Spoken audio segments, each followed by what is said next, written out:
Praise the Lord. வாழ்வை வளமாக்கும் தேவ வார்த்தை யூதா புஸ்தகம் 1ஆம் அதிகாரம் 21ஆம் வசனம். தேவனுடைய அன்பிலே உங்களை காத்துக்கொண்டு நித்திய ஜீவனுக்கு ஏதுவாக நம்முடைய கர்த்தராகிய இயேசு கிறிஸ்துவினுடைய இரக்கத்தை பெற காத்திருங்கள். பிரியமானவர்களே, இந்த யூதாவின் புஸ்தகத்திலே எழுதப்பட்ட காரியங்கள் என்ன என்று சொன்னால், சபையில் சத்தியத்தை, அதாவது கிறிஸ்துவை குறித்த சத்தியத்தை தள்ளிவிட்டவர்களுக்கு, தங்களது தவறான உபதேசங்களை போதிப்பவர்களுக்கு யூதா எழுதியது. தேவனுடைய ஆவியானவரால் ஏவப்பட்டு அவர்களது போதனையையும் வாழ்க்கை முறையையும் கடினமாக கண்டிக்கிறார். முக்கிய வசனம் பார்த்தீங்கன்னா 3வது வசனம்.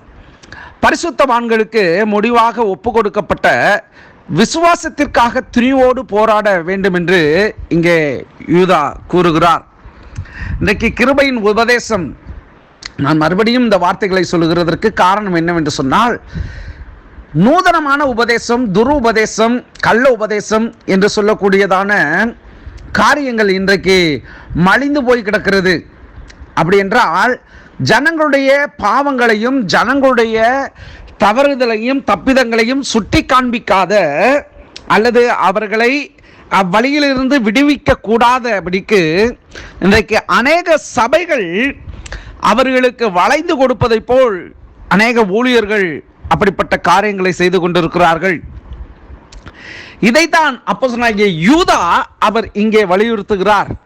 இந்த காலத்திலே நீங்கள் ஆதி நாள் முதற்கொண்டு நீங்கள் கேள்விப்பட்டபடியே இந்த நாட்களிலே தேவனுடைய சத்தியத்தின்படி நடவாதபடிக்கு தங்களுடைய மனசும் மாம்சமும் விரும்புகிறதை போதிக்கிற அல்லது விரும்புகிற காரியங்களை செயல்படுத்துகிற காரியங்களை மக்கள் மத்தியிலே பிரசித்திப்படுத்துகிற ஒரு சபைகளாக இன்றைக்கு போய்கொண்டிருக்கிறது.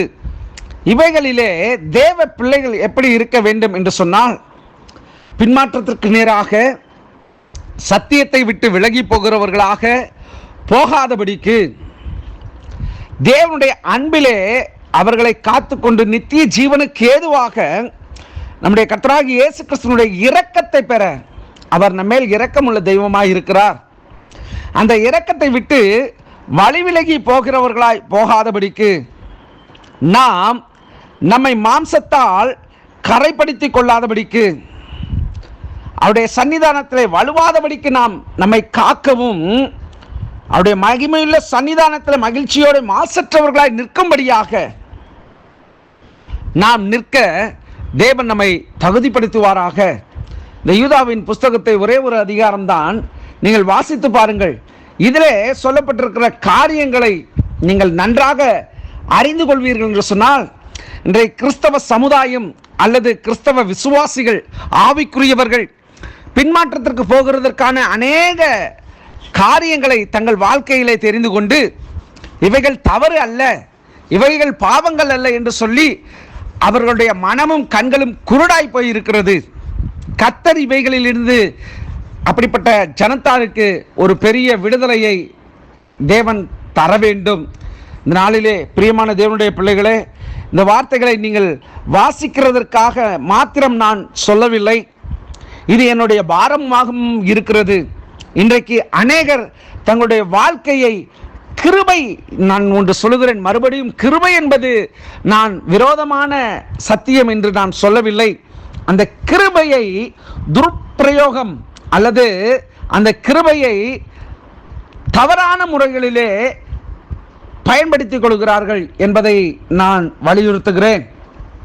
ஆகவே இந்த நாளிலே தேவ பிள்ளையே, நாம் எப்படிப்பட்ட நிலைகளிலே இருந்தாலும் தேவனுடைய இரக்கத்தை நாம் பெற்றுக்கொள்கிறதற்கு நாம் அவரிடத்தில் வேண்டுதல் செய்ய வேண்டும்.